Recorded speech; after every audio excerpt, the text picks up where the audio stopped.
Hello everyone. In this video, I will cover how to create emulator device using Android Studio and how to configure that created emulator with Burp Suite to capture request and response from application. So first, we need to install Android Studio and Burp Suite in the machine. Then we need to launch Android Studio and we can go into Virtual Device Manager to create emulator. So we can choose specification as per our requirement, then Android version and API label.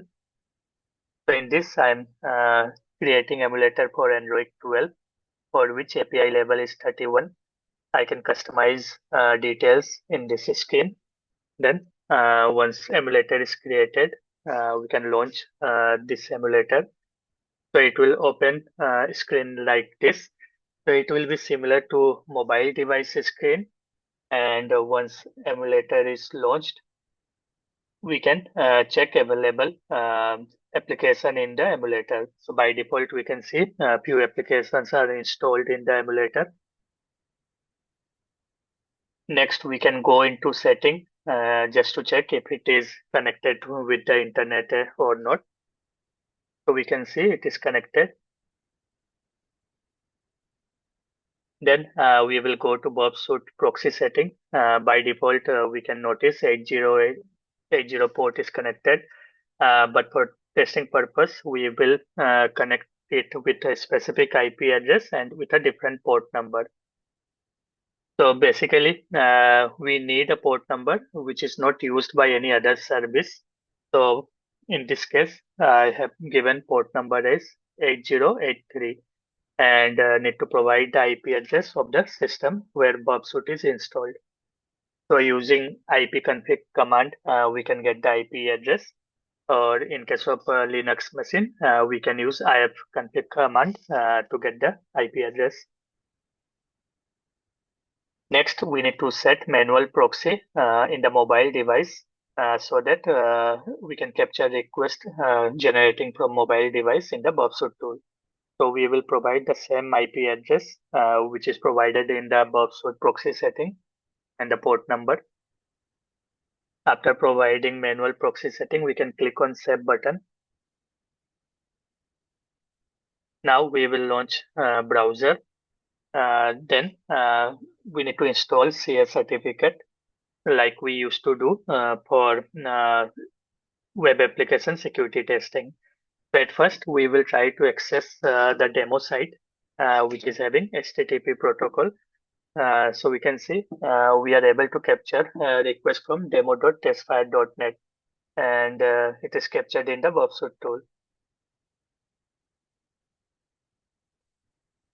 Now, instead of this URL, we can check if we can capture request from trusted site, which is having HTTPS certificate enabled. So for this purpose, we will again go to mobile browser and we will change the URL.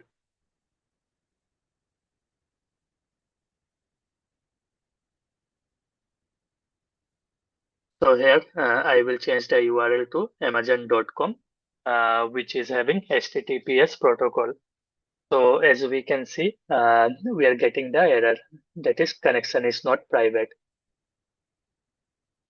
So to capture request from HTTPS site, we need to install CS certificate, which will basically allow us to capture request from HTTPS site as well.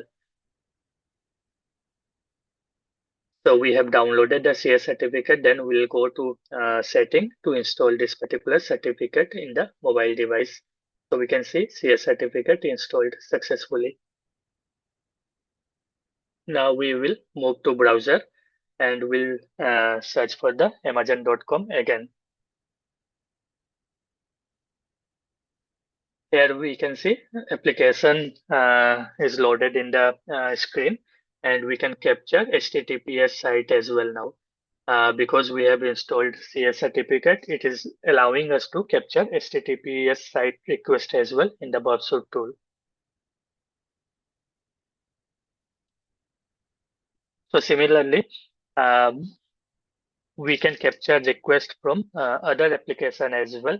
Like if there are different application installed, we can launch those application and we will notice a request will come in the burp suite. However, in the application, if SSL pinning is implemented, in that case, request will not come in burp suite and we will get error. So in that case, we need to bypass SSL pinning, or we need application which is not having SSL pinning implemented.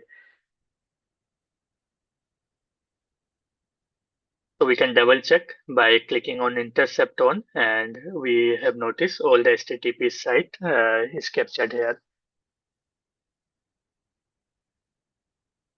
So this is all about this video.